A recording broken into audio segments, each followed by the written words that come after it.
ঘটনাটি যার সঙ্গে ঘটেছে তার নাম শামীম আহমেদ। ওনার বাড়ি আমার বাড়ি থেকে বেশি দূরে নয়, কাছেই বলা যায়। ওনাদের সাথেও আমাদের কিন্তু খুব ভালো একটা সম্পর্ক। ওনার সাথে যে ঘটনাটা ঘটেছে, এই ঘটনাটির সময়কাল খুব বেশি আগের নয়, এটি 2020 সালের দিকের ঘটনা। উনি একদিন ঘরের পাশ দিয়ে হেঁটে যাচ্ছিলেন। বলে রাখা ভালো যে ওনার বাড়ির পাশেই একটা বড় রকমের কবরস্থান ছিল।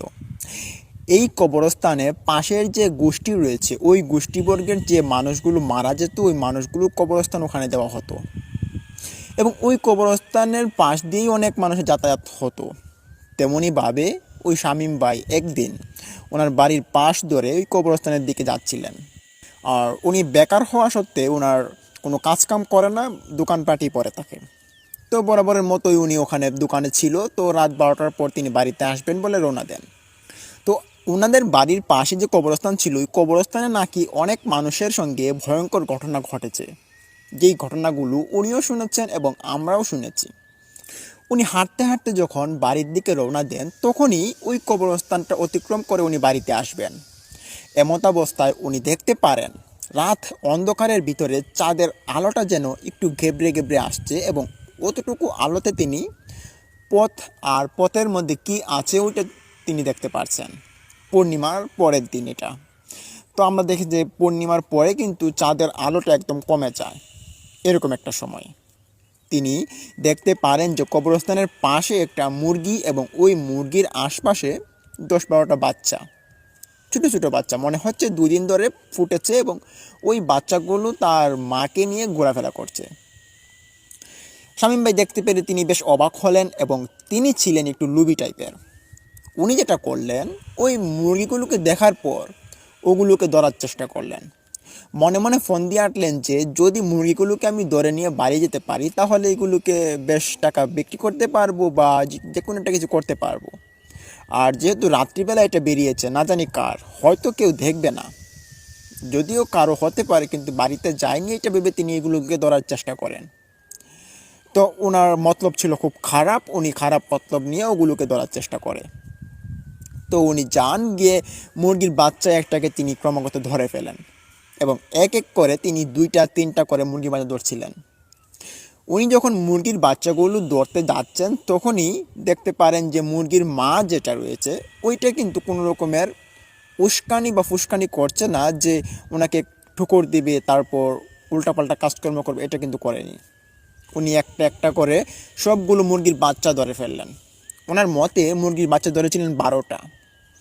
যখন তিনি ওনার লুঙ্গির যে একটা বাঁধন রয়েছে, তারপর লুঙ্গিতে এই হিন্দুদের মতো আর কি ধুতি পরে, ধুতির মতো আর কি বানিয়ে তারপর বাচ্চাগুলোকে রাখে এবং পরবর্তীতে ওই বড় মুরগিটাকে তিনি ধরার চেষ্টা করেন। কিন্তু ওই বড় মুরগিটা ধরার সময় ওনার সঙ্গে যা যা ঘটে, উনি তখন এটার জন্য মোটেই প্রস্তুত ছিলেন না।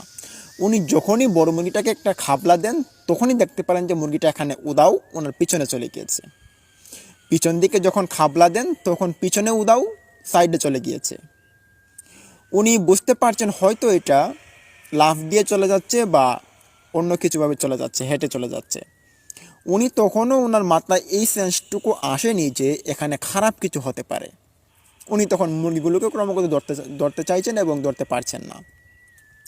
কিন্তু ওনার ধুতির মতো লুঙ্গির আকৃতিটাতে কয়েকটা মুরগির বাচ্চা ওখানে উনি ধরেছেন এবং উনি এটা অনুভব করছেন। তো উনি বড় মুরগিটাকে ধরতে পারেন না। উনি ভাবলেন যে এটাকে হয়তো ধরতে পারবো না, তো এখান থেকে চলে যাই, মুরগির বাচ্চাগুলো হলেই হবে।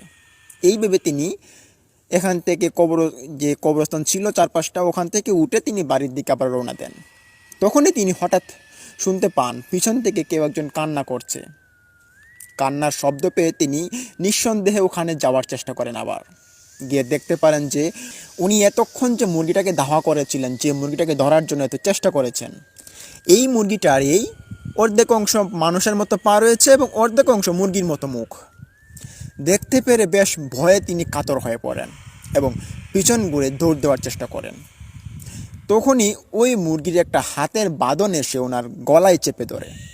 উনি তখন কোনো মতেই প্রস্তুত ছিলেন না ওই রকম একটা ভয়ানক অবস্থার সম্মুখীন হতে। ওনার গায়ে দাগ হয়ে গিয়েছে। তো উনি জুড়াজুড়ি করে ওখান থেকে ছুটেন এবং ছুটে তিনি দৌড়ে বাড়িতে চলে আসেন। বাড়িতে আসার পর সবাই দেখতে পারে যে ওনার ঘাড়ে এরকম দাগ হয়ে আছে এবং ওই দাগগুলো একদম কালো বর্ণের হয়ে আছে, 5টা আঙ্গুলের দাগ। তারপর ওনার সারা শরীরে কিছু একটা খামচে দিয়েছে, এরকম একটা অবস্থা ওনাকে দেখা যাচ্ছে। এটা আমরাও গিয়ে দেখেছি ওনাকে। তো এই বিষয়টা ঘটার পর ওনার মা যেটা করলেন, একটা কবিরাজ এনে ওনাকে ঝাড়ফুঁক করালেন এবং কিছু ওষুধ পানি ওনাকে দিলেন। তারপর ক্রমাগত 1 দিন 2 দিন যায়, উনি সুস্থ হয়ে ওঠেন। কি ভাবছেন ঘটনা এখানেই শেষ? না, ঘটনা যে আরও অনেক কিছু ঘটার বাকি, শুনতে তখন বুঝতে পারবেন। তো এভাবে কিন্তু 1 সপ্তাহ চলে যায়। 1 সপ্তাহ পর ওনাদের বাড়িতে একজন মানুষ মারা যান। ওনাদের একজন দাদি ছিলেন, ওই দাদির মৃত্যু হয় ওই 1 সপ্তাহ পর। তখন ওই দাদিকে ওই কবরস্থান দিবেন বলে সবাই সিদ্ধান্ত নেন এবং এখানে জায়গাকে একটু কিনে তারপর দিতে হবে। ওনাদের আবার বাড়ির যে জমিটুকু ছিল ওইটুকু ছিল, তারপর যে একটা কবরস্থান দেওয়ার মতো কোনো জায়গা জমি এটা ছিল না। কেউ মারা গেলে জায়গা জমি কিনে তারপর ওখানে কবরস্থান দিত আর কি। তো ওনার দাদির বেলাও তাই করা হয়, ওনার দাদিকে কবর দেওয়া হয় একটু জায়গা কিনে ওখানে। তো ওনার দাদি মারা গেছিলেন দুপুরের দিকে। তারপর দুপুরের মারা যাওয়ার পর সন্ধ্যার সময় জানাজা হয় এবং সন্ধ্যার পর ওনার দাদিকে কবর দেওয়া হবে, এরকম একটা অবস্থানে গিয়েছিল। আমরাও গিয়েছিলাম। তো পরবর্তীতে এক এক করে সবাই ওখান থেকে চলে আসে, রাত গভীর হতে থাকে। হঠাৎ নাকি শামীম ভাইয়ের মনে হলো যে ওনার দাদির কবরের কাছে কিছু একটা ফেলে রেখে চলে এসেছেন শামীম ভাই। তখন শামীম ভাইয়ের বাবাকে বললেন। তিনি বললেন যে এখন যেতে হবে না, সকালে যেও। কিন্তু ওদিন রাত্রিবেলা তো কারো ঘুম নেই। ওনাদের বাড়িতে অনেক আত্মীয় স্বজন মেহমান এসেছেন, তাদের সঙ্গে সবাই আলাপ আলোচনা করছেন ওনার দাদিকে নিয়ে। তারপর যেটা হয় আর কি, মানুষ মারা গেলে ওনাকে নিয়ে আলোচনা এটা হচ্ছিল। তো শামীম ভাই চিন্তা করলেন কেউ যখন ঘুমাচ্ছে না, তো আমি যাই কবরস্থানে গিয়ে লাইটটা নিয়ে দেখি, খুঁজে আসি, যদি পাই তাহলে তো ভালো। তখন রাত 2টা বাজে। উনি এনার ঘর থেকে একটা বাটন ফোন অন করে লাইটটা তিনি কবরস্থানের দিকে রওনা দেন। আস্তে আস্তে করে তিনি হাঁটা শুরু করেন ওই কবরস্থানের নিকট। তখন হাঁটতে হাঁটতে ওনার মনে হচ্ছে ওই দিনের কথাগুলো, ওনার সঙ্গে যে খারাপ ঘটনাগুলো ঘটেছে। এরপর থেকে কিন্তু রাত্রিবেলা ওই কবরস্থানের পাশ দিয়ে উনি কোনোদিন যাননি। তো আজকে উনি যাচ্ছেন, উনি ভয় পাচ্ছেন মনে মনে, না জানি আজকে কী হয়। মনে মনে তিনি সাহস জমিয়ে নিয়ে তিনি হাঁটা শুরু করেন। হাঁটতে হাঁটতে ওনার বাড়ি থেকে অনেকটা দূরে ছিল কবরস্থান, এটা 2.5 কি 3 মিনিট সময় লাগে হেঁটে গেলে। তো উনি ওখানে যান। ওখানে আবার কারো বসতি বা কোনো ঘর বাড়ি নেই, ওদিকে শুধু মানুষের রাস্তার মতো একটা যাতায়াত, এটা একটা মাটির রাস্তা। তো উনি কবরস্থানে চলে যান। এক পর্যায়ে গিয়ে তিনি ওনার ওই জিনিসটা খোঁজার চেষ্টা করেন। ওনার মুখ থেকে পরবর্তীতে শোনা গিয়েছিল যে ওনার হাতে থাকা একটা গড়ি নাকি ওখানে পড়ে গিয়েছিল, গড়িটা বেশ দামি ছিল। ওই গড়িটা তিনি খুঁজছেন কিন্তু পাচ্ছেন না। হঠাৎ তিনি দেখতে পারেন যে ওই মুরগির বাচ্চাগুলো আবারও এখানে উদয় হয়েছে। তো এই মুরগির বাচ্চাগুলো এবারের যে এটা অবস্থানটা, এটা দেখে তিনি আর ধরতে চাইলেন না। ভাবলেন যে ওই দিন রাত্রিবেলা ওই মুরগিগুলো ধরার ফলেই কিন্তু আমার এরকম ঘটনা ঘটেছে। আজকে এরকম মুরগি ধরে আমি আমার এরকম ক্ষতি করতে চাই না। তো তিনি পরক্ষণেই দেখতে পাচ্ছেন যে মুরগির বাচ্চাগুলো ক্রমাগত বেরিয়েই চলেছে। প্রথমে তিনি আনুমানিক দেখতে পেরেছেন 10-12টা হবে, তারপর দেখতে পারেন 18টা, 20টা, 30টা এরকমভাবে বেরিয়ে চলেছে একটা মুরগির ভিতরে। উনি দেখতে পেরে বেশ কৌতূহল অবস্থায় ওদের দিকে তাকিয়েছিল অনেকক্ষণ। ক্রমাগত তিনি দেখতে পারেন যে ওই মুরগির নাকি চোখ থেকে কীরকম আগুনের মতো লাল বর্ণের লোক্কা জ্বলছে।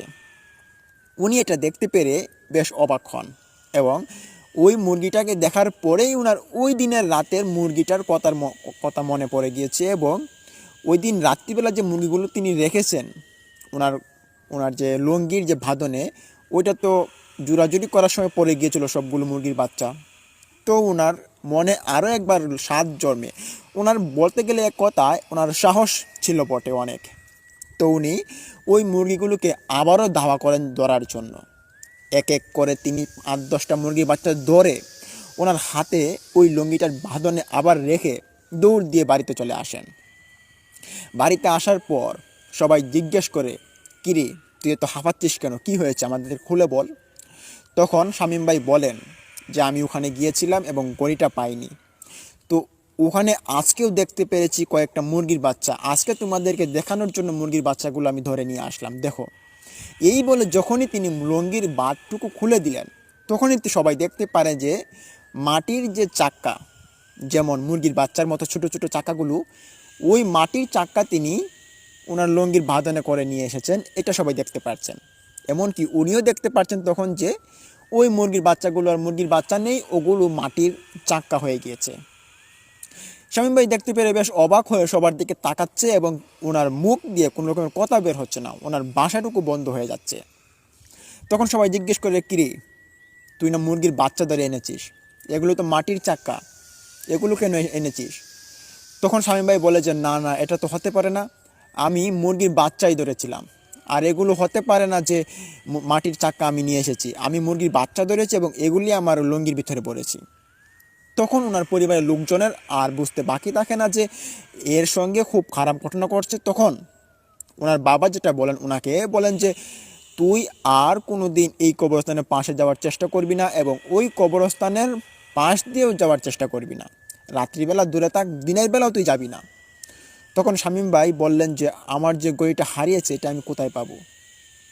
তখনই ক্রমাগত শামীম ভাই অজ্ঞান হয়ে পড়েন, উনি সেন্সলেস হয়ে পড়েন। এটা দেখে সবাই ভয় পেয়ে যান এবং ভয় পেয়ে ওনার শরীরে গিয়ে চেক করেন, পালস চেক করেন, দেখেন যে সব ঠিক আছে। ওনাকে হাসপাতাল নিয়ে যান। ওই দিন হাসপাতাল নিয়ে যাওয়ার পরপরই ডাক্তার দেখতে পারেন যে ওনার প্রেশার একদম লো হয়ে গিয়েছে এবং ওনার শরীরে প্রচণ্ড পরিমাণে জ্বর উঠেছে এবং টাইফয়েড হয়ে গিয়েছে।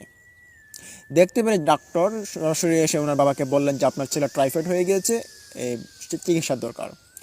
তো 1 সপ্তাহ 2 সপ্তাহ এভাবে চিকিৎসা করানো হয়। ওনাকে চিকিৎসার পরবর্তীতে ওনাকে আবার বাড়িতে পাঠিয়ে দেওয়া হয়। বাড়িতে নিয়ে আসেন সবাই।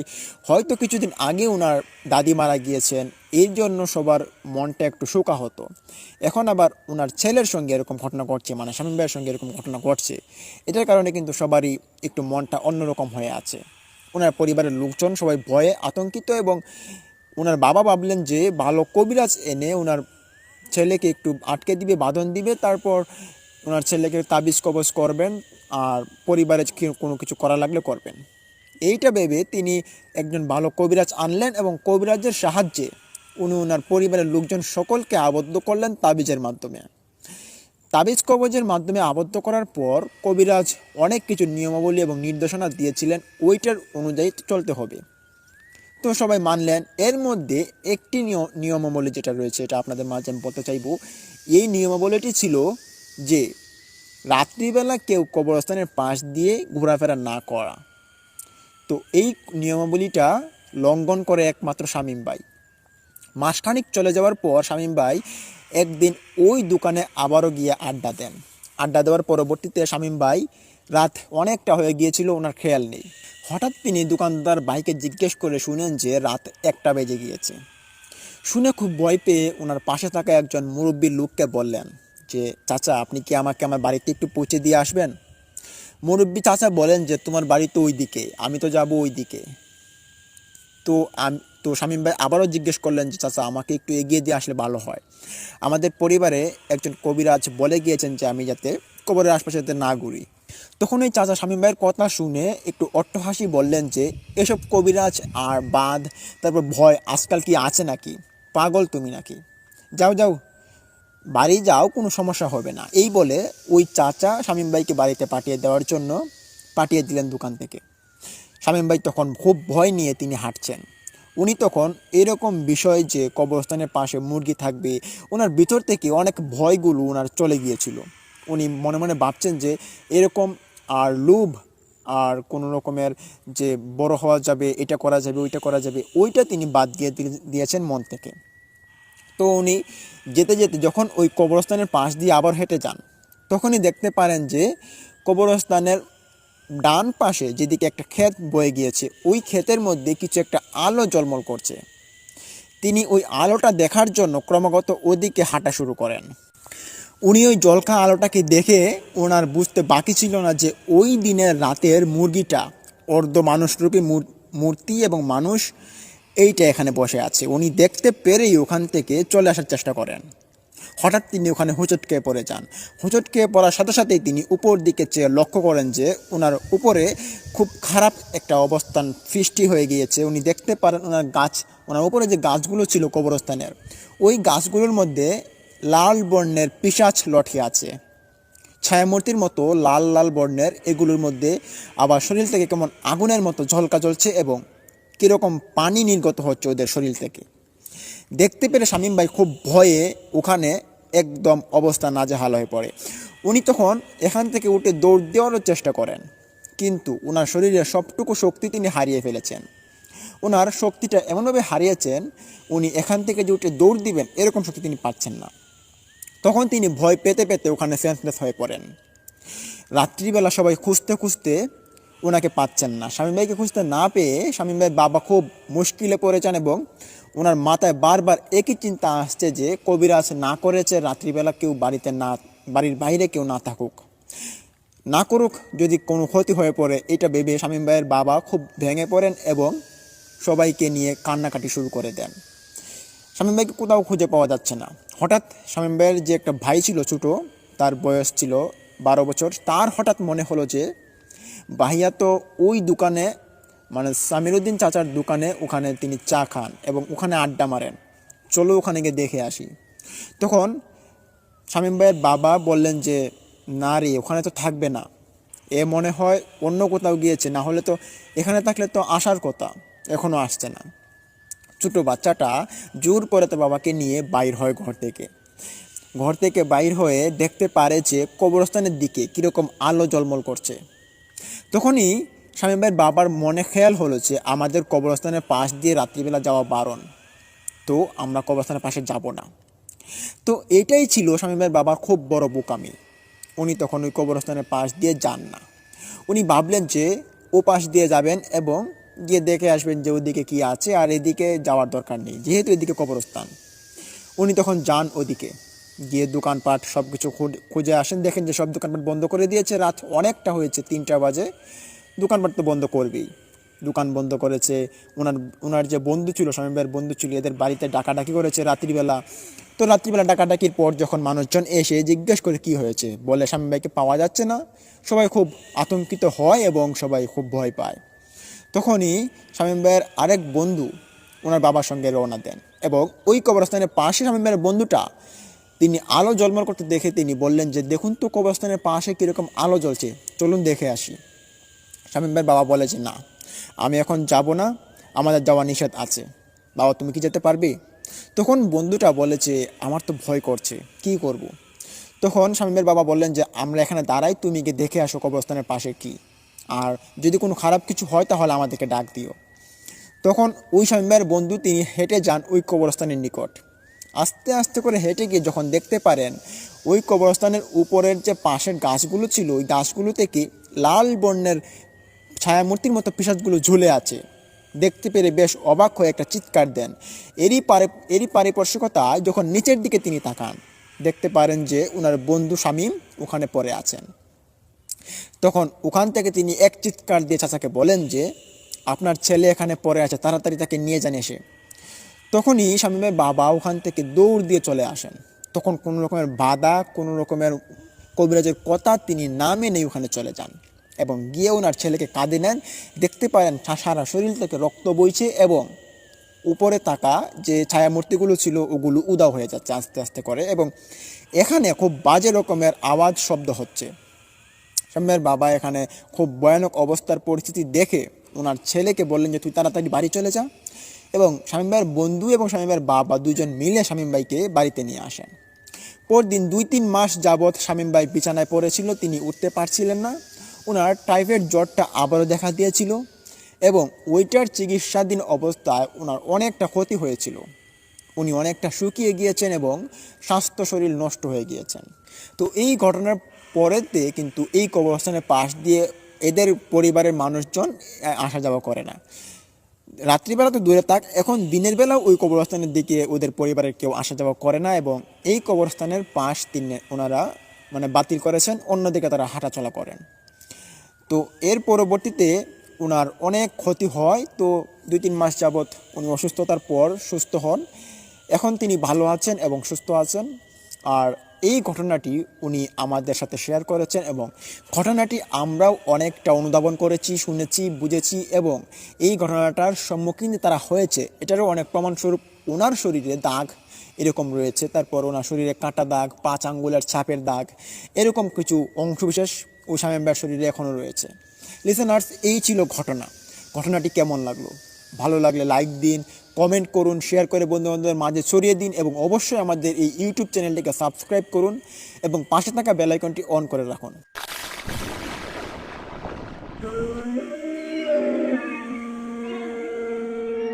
আজকের এই ঘটনাটি আমার সাথে শেয়ার করেছেন আমাদের একজন চাচা। তিনি একটি হাসপাতালের মর্গের নাইট গার্ডের ডিউটি করেন। তিনি সঙ্গত কারণে ওই হাসপাতালের নামটা গোপন রাখতে বলেছেন। চলুন দেরি না করে এখন আমরা ঘটনায় চলে যাই। ঘটনাটি যখন ওনার সঙ্গে ঘটেছিল তখনকার সময় ছিল আজ থেকে 6 বছর আগে। এটি বেশি আগের ঘটনা নয়, এটি খুব কাছেরই একটি ঘটনা। উনি ওই মর্গের হাসপাতালে তিনি চাকরি করেন প্রায় 12 বছর ধরে। 12 বছর যাবৎ ওনার সঙ্গে এমন কোনো ঘটনা ঘটেনি যে ঘটনাগুলো আপনাদের মাঝে নিয়ে আসার মতো। তবে 2018 সালের দিকে ওনার সঙ্গে এমনই একটি ভয়াবহ ঘটনা ঘটে, যেই ঘটনার পরিপ্রেক্ষিতে ওনার অনেকটা ক্ষতি হয়ে পড়ে এবং ঘটনাটি মারাত্মক লেভেলের লোমহর্ষক এবং ভয়ঙ্কর। চাচার নাম আব্দুল কাশেম। তিনি রাত 8টা থেকে সকাল 8টা পর্যন্ত ওনার ডিউটি। স্পেশালি উনি 6টার সময় কোনো দিন চলে আসেন এবং কোনো দিন 8টা পর্যন্ত থাকতে হয় ওখানে। আবার এখানে যদি রোগীর কোনো রকম চাপ থাকে তাহলে ডিউটির ব্যবধান হতে পারে। তো 2018 সালে যখন শীতকাল পড়ছিল হঠাৎ আস্তে আস্তে করে, তখন একটা দিন উনি রাত্রিবেলা বের হয়ে যান বাড়ি থেকে এবং মর্গের উদ্দেশ্যে রওনা দিয়ে ওনার একটা সিট আছে ওখানে, ওই সিটের মধ্যে বসে থাকেন। তো মর্গের মধ্যে রাত্রিবেলা তো আর ঘোরাফেরা করতে হয় না, যার কারণে তিনি একটা চেয়ারের মধ্যে বসে থাকেন সারা রাত। আবার মর্গের যে ডিউটিটা এটা এখানে কিন্তু ঘুমানো নিষেধ। এখানে যদি ঘুমায় তাহলে কিন্তু অনেক কিছু ক্ষতি হতে পারে বা চোরের আশঙ্কা বেশি থাকে। তো যার কারণে নাইট গার্ডের ডিউটি যারা করতো তাদের কোনো রকমের ঘুম বা কোনো চেয়ারে বসে ঘুম লেগে যাওয়া এরকমটা হওয়া একদমই সম্ভব ছিল না। তো তিনিও রাত্রিবেলা ঘুমাচ্ছিলেন। হঠাৎ আব্দুল কাশেম চাচা তিনি দেখতে পারেন যে একটি লাশ দিয়ে আসছে মর্গের দিকে এবং ওই লাশের সঙ্গে দুজন মানুষ, একজন হচ্ছে মহিলা, একজন হচ্ছে পুরুষ। ওই দুজন মানুষ আরেকটি লাশকে নিয়ে দৌড়ে আসছে। আব্দুল কাশেম চাচা তিনি হঠাৎ এক পলকে দেখতে পারলেন এই বিষয়টা। তিনি তখন মনে মনে চিন্তা করছেন যে আজকে তো ডাক্তারদের ছুটির রাত, তো আজকে তো একটা ডাক্তারও নেই। এই লাশটা যে আসছে এটা কি রুগী নাকি মর্গের পোস্টমর্টম করানো লাগবে। তখন তিনি আরও অবাক হলেন যে অ্যাম্বুলেন্স ছাড়াই তারা ওই লাশটাকে নিয়ে এসেছে এবং একটা বডি প্যাডের মধ্যে ওই লাশটা রাখা ছিল। তো লাশের গাড়িটা ওখানে দাঁড় করিয়ে তারা দুজন খোঁজাখুঁজি করছে, যে মনে হচ্ছে কোনো ডাক্তারকে খোঁজাখুঁজি করছেন। কাশেম চাচা তখন ওদের নিকট গিয়ে দাঁড়ায়, গিয়ে বললেন যে আমি এখানের সিকিউরিটি গার্ড, এই লাশ কার? তখন এই মহিলাটি উঠে বলে যে এই লাশ আমার ছেলে মারা গিয়েছে, তাকে পোস্টমর্টম করানোর জন্য নিয়ে আসা হয়। তখন কাশেম চাচা অবাক দৃষ্টিতে বললেন যে আপনাদের ছেলে মারা গিয়েছে, আপনারা পোস্টমর্টম করতে নিয়ে এসেছেন, এটা কীরকম কথা? আপনাদের বাড়িতে কি আর কোনো লোক নেই? তখন ওই মহিলাটি উঠে বলে যে না, আমার এই ছেলে সে ঘরের মধ্যে পাখার বাড়ি খেয়ে মারা গিয়েছে। তো আমরা এখানে ভাড়া থাকি, তো তার কারণেই আর আমাদের পরিবারে কোনো লোকজন নেই, আমরা 3জনই থাকি ওখানে। আর ভাবলাম যদি পোস্টমর্টম না করাই তাহলে তো পরবর্তীতে কোনো রকমের গণ্ডগোল হতে পারে, তাই না? কাশেম চাচা তখন আর কিছু বোঝার বাকি রইল না, তিনি বুঝতে পারলেন যে হত্যার বিপদে পড়েছে। তখন তিনি বললেন যে আজকে তো ডাক্তার নেই, তো আজকে পোস্টমর্টম করানো যাবে না। তখন লাশের মা রেগে বলে যে কি বলছেন এসব, পোস্টমর্টম করানো যাবে না মানে? আপনি ডাক্তারকে ফোন দিন। তখন কাশেম চাচা ফোন দিলেন। তো ফোন দেওয়ার পরবর্তীতেও ডাক্তার আসতে পারবে না এটা জানিয়ে দেয়। তখন রাত্রিবেলা কাশেম চাচা বললেন যে আপনারা এখানে থাকুন, ফজরের আজানের আগেই ডাক্তার চলে আসবে, পোস্টমর্টম করাবে তারপর।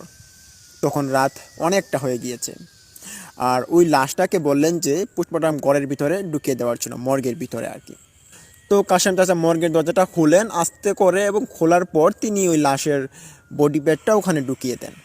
মর্গের ভিতর ঢুকেই কাশেম চাচার একটু মনে খেয়াল হলো যে লাশটা কি দেখি তো কত বছর বয়সী ছেলে হবে। তো তিনি স্বাভাবিকভাবে ওই লাশটাকে দেখার জন্য লাশের যে উপরে কাপড়টা ছিল ওইটা তিনি খুলেন। যখনই তিনি ওই লাশের মুখের উপর থেকে কাপড়টা উড়িয়ে দেন, তখনই দেখতে পান এই লাশের মুখের কোনো ছিন্ন ভিন্ন নেই, এবং লাশের মুখটা মনে হচ্ছে না যে এটা কোনো মানুষের মুখ, মনে হচ্ছে এটা অনেক দিন আগে মারা গিয়েছে এবং এই লাশটা এখন তারা নিয়ে এসেছে। তবে অদ্ভুত রকমের বিষয় হচ্ছে যে লাশের ভিতর থেকে কোনো রকমের গন্ধ বের হচ্ছে না। দেখতে পেরে বুঝতে পেরে কাশেম চাচা খুব অবাক হন এবং মর্গে থেকে বাইর হয়ে আসেন। এসে জিজ্ঞেস করেন লাশের মাকে যে আপনাদের ছেলে কোন দিন মারা গিয়েছে। তখন বলে যে আজকে মারা গিয়েছে, কোন দিন মারা যাবে আবার। তখনই কাশেম চাচা বলে যে আপনার ছেলের মুখ দেখলাম যে তার খুব বাজেভাবে বিশ্রী হয়েছে, পাখার মধ্যে কতটুকু বাড়ি লেগেছিল। তখনই ওখানে থাকা লোকটা কাশেম চাচার দিকে রাগান্বিত অবস্থায় তাকালেন এবং বললেন যে আপনি কি করলেন। কাশেম চাচা তখন বিস্ময়কর চোখ নিয়ে ওনাকে বললেন যে আপনাদের ছেলের মুখটা আমি একটু দেখেছিলাম, তো আমি দেখতে পারলাম যে মুখের কোনো অবস্থান দেখা যাচ্ছে না, আর এটা ছেলে নাকি মেয়েটাও বোঝা যাচ্ছে না, চুল তো খুব লম্বা লম্বা। তখন ওখানে থাকা পুরুষ এবং মহিলা দুজন একদম রাগান্বিত অবস্থায় কাশেম চাচার দিকে চোখ বড় বড় করে ওনাকে ভয় দেখানোর মতো একটা অবস্থায় তারা বকাবাদ্য করছিল এবং নানান ধরনের কথাবার্তা বলছিল যে কেন আপনি আমার ছেলের মুখ দেখলেন। তখন কাশেম চাচা বললেন যে আপনার ছেলেও মানুষ, আপনারাও মানুষ, আমিও মানুষ, তো দেখলে সমস্যা কোথায়। তখনই ওখানের পুরুষ লোকটা কাশেম চাচার গলা চেপে ধরেন এবং বলেন যে তোকে আজকে মেরেই ফেলবো। তখন কাশেম চাচার মনে অনুভূত হলো যে এটা কোনো রকমের মানুষের হাত নয়, ওনাকে যে চাপ দিয়ে ধরেছে গলায়, এটা খুব ভয়ঙ্কর এবং খুব মারাত্মক লেভেলের একটা চাপ পড়েছে ওনার গলায়, ইনি অনুভব করতে পারেন। পরক্ষণেই ওখানে দেখতে পারেন যে মহিলাটি এখানে নেই এবং ওই পুরুষটা মর্গের ভিতরে চলে গিয়েছে। তখন কাশেম চাচা গলাটা ছুটতে পেরে উনি পাশে থাকা একটা বোতল থেকে পানি পান করেন। পানি পান করার পর উনি এক দৌড় দিয়ে হাসপাতালের সাইডে কর্নারে চলে যান। ওখানে একটা আয়না ছিল, আয়নার দিকে ওনার গলাটা যখনই তাক করেন তখনই দেখতে পারেন যে গলার মধ্যে দাগ হয়ে আছে এবং গলা থেকে রক্ত ঝরছে। কাশেম চাচার একটুও খেয়াল হচ্ছে না যে ওনার গলা কেটে গিয়েছে। তখন কাশেম চাচা ওখানে তাকে একটা চিৎকার দেন এবং চিৎকার শুনে একটা নার্স ওখানে চলে আসে, জিজ্ঞেস করে যে কাশেম চাচা আপনার কি হয়েছে। দেখতে পারে যে গলার মধ্যে দাগ হয়ে আছে এবং রক্ত ঝরছে। উনি তখন তাড়াতাড়ি নিয়ে ফার্স্ট এইড বক্সের দ্বারা ওনার গলাটা বেঁধে দেন এবং বললেন যে আপনার কি হয়েছে। বলে যে ওখানে একটা লাশ এসেছে। বলে যে কোথায়? মর্গে। মর্গে তো এখন কোনো লাশ আসেনি, কোনো অ্যাম্বুলেন্সও তো আসেনি, আপনি কি দেখেছেন? তখন নার্সটা বলে যে চলুন তো দেখি আপনি কি দেখে এসেছেন। এই বলে নার্স আব্দুল কাশেম চাচাকে নিয়ে মর্গের দিকে রওনা দেন। মর্গের ঘরের পাশে যখন তারা যায় তখনই দেখতে পারে যে মর্গের দরজাটা তালা দেওয়া এবং মর্গের বাইরে কেউ নেই এবং বাইরে শুধু একটা বডি প্যাড পড়ে আছে। ওইটা তারা ঠিকই দেখতে পেরেছে। নার্স দেখতে পেরে বলে যে এই বডি প্যাডটা বাইরে কে বের করেছে। বলে যে বডি প্যাড দিয়ে তারা এসেছিল ওই লাশ নিয়ে, আর এই লাশটাকে ওখানে নিয়ে যাওয়া হয়েছে ভিতরে। তখন বলে যে তাহলে তো দরজা তালা মারা, দরজা কি আপনি তালা মেরেছেন? বলে যে না তো, দরজা তো আমি তালা দেইনি। তখন নার্স বেশ অবাক হয়ে চাচাকে বললেন যে চলুন তো আমরা দেখে আসি ভিতরে কি আছে। এই বলে কাশেম চাচার হাত থেকে চাবিটি নিয়ে নার্স তালাটা খুললেন। তালা খুলে যখনই মর্গের ভিতরে প্রবেশ করলেন দুজন অনুভব করতে পারলেন যে মর্গের ঘরটা একটা কাঁপুনি দিয়ে উঠেছে। তখন কাঁপুনি একটু অনুভূতি পেয়েই দুজন একটু ভয়ে ঘিবড়ে যান। তখন দুজনের দিকে দুজন তাকান এবং সাহস জমান। তখন মর্গের লাইটটা অন করেন, অন করে পুরোটা খোঁজাখুঁজির চেষ্টা করেন। আর ওখানে থাকা নার্স আবারও জিজ্ঞেস করলেন যে মর্গের লাইটটা তো অন থাকার কথা, অফ কেন? বলে যেটা তো অনই ছিল। তো লাইটটা অন করার পর দেখতে পারে যে ওখানে কোনো রকমের লাশ নেই, লাশ ছিল দুইটা আগের। তো ওই লাশগুলো সকালে এসে নিয়ে যাবে, আর কোনো রকমের লাশ নেই, নতুন কোনো লাশ এখানে আসেনি।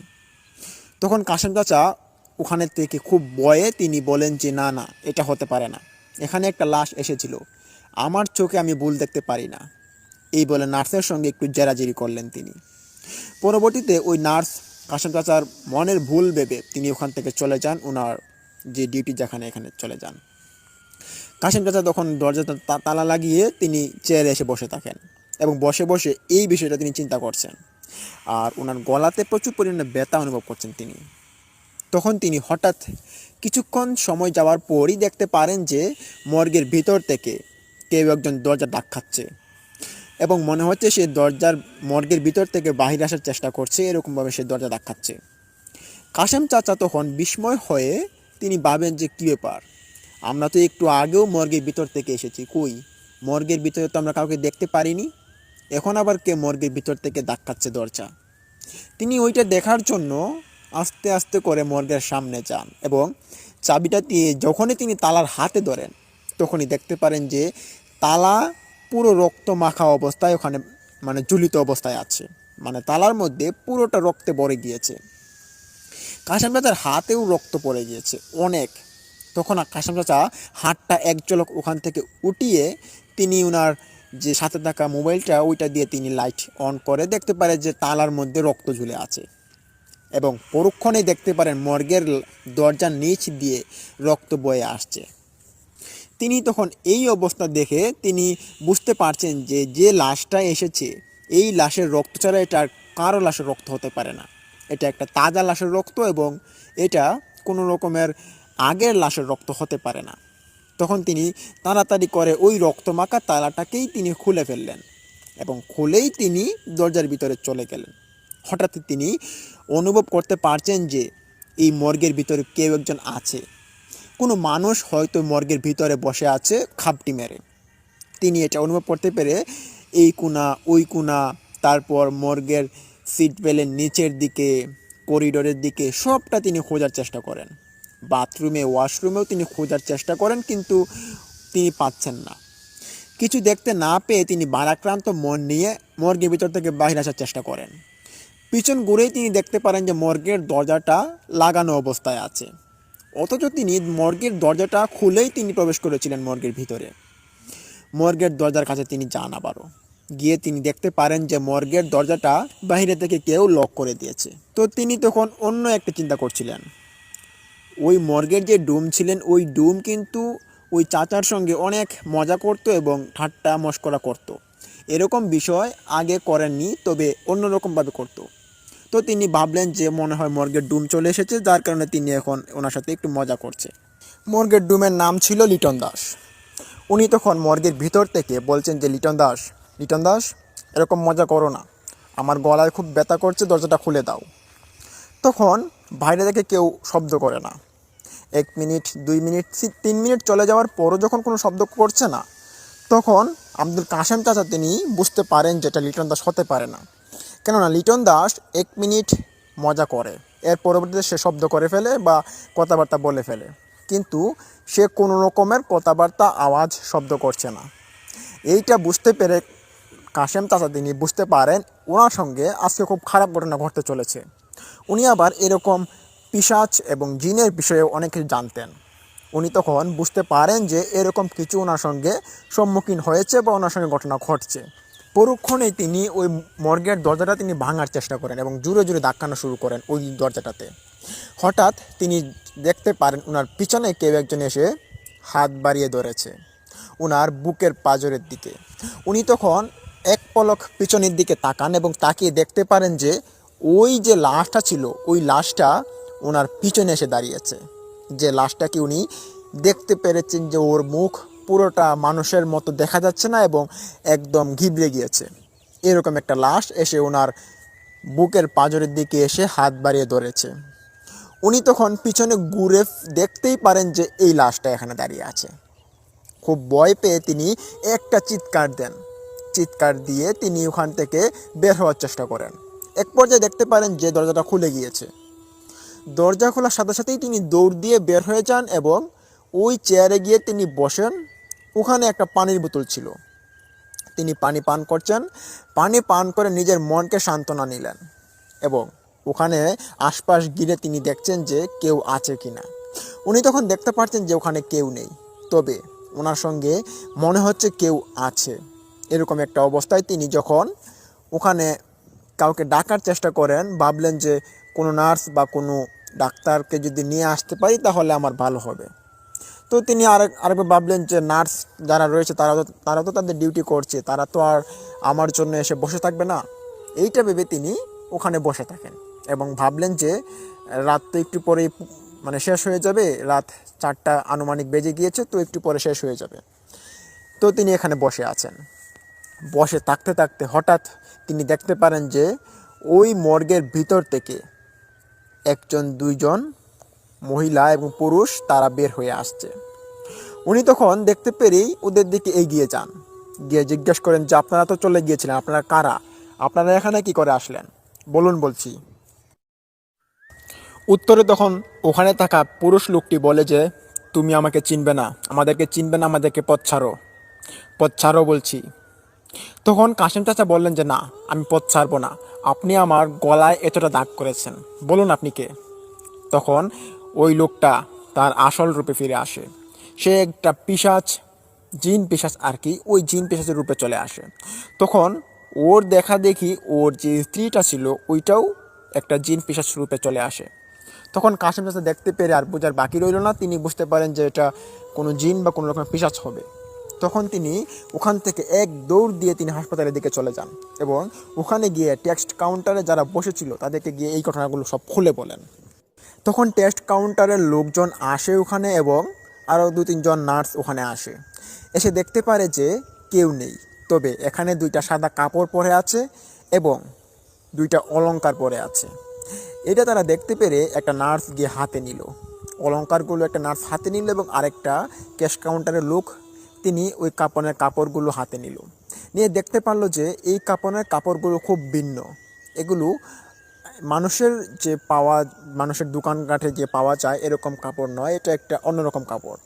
তবে পাওয়া যায়, তবে এরকমটা উনি দেখেননি আগে কখনো। তখন কাশিম চাচার দিকে লক্ষ্য করে বললেন যে এটা তো একটা কাপড়ের কাপড় আর 2টা অলংকার পরে আছে, এখানে তো কোনো মানুষ নেই, আপনি কাকে দেখেছেন? বলে যে আমি এখানে দেখেছি, এরা জিন ছিল এবং এরা আমার সাথে সম্মুখীন হয়েছে। ওনার কথা শুনে এবং পরিস্থিতি এরকমটা দেখে ওখানে থাকা ক্যাশ কাউন্টারে 2জন লোক তারা ভয় পেয়ে যায়, ভয় পেয়ে ওখান থেকে চলে যান এবং ওই নার্সগুলো ওখান থেকে চলে যান। কাশিম চাচা ওখানে একা একা পড়ে আছেন। উনি দেখতে পারেন যে ওই কাপড়ের কাপড়টুকু আর অলংকারটুকু ওখানে পড়ে আছে। উনি তখন এরকম অবস্থা চিন্তা করতে করতে হঠাৎ কাশিম চাচার ঘুম চলে আসে। উনি তখন ঘুমিয়ে পড়েন এবং হয়তো উনি সেন্সলেস হয়ে গিয়েছেন, যার কারণে উনি বলতে পারছেন না যে উনি ঘুমিয়েছেন কি সেন্সলেস হয়েছেন। তো পরক্ষণেই যখন সকাল গনিয়ে আসে দেখতে পারে যে ওখানে ডুম এসেছে মর্গের, তারপর ডাক্তার এসেছে এবং কারা কারা ছুটি হবে তারা যাবে, এর জন্য মর্গের পাশ দিয়ে যাওয়া আসা হচ্ছিল। দেখতে পারে যে কাশিম চাচা ওখানে পড়ে আছেন। তখন ডুম আসে কাশিম চাচার সঙ্গে এবং এসে বলে যে কাশিম তোমার কি হয়েছে?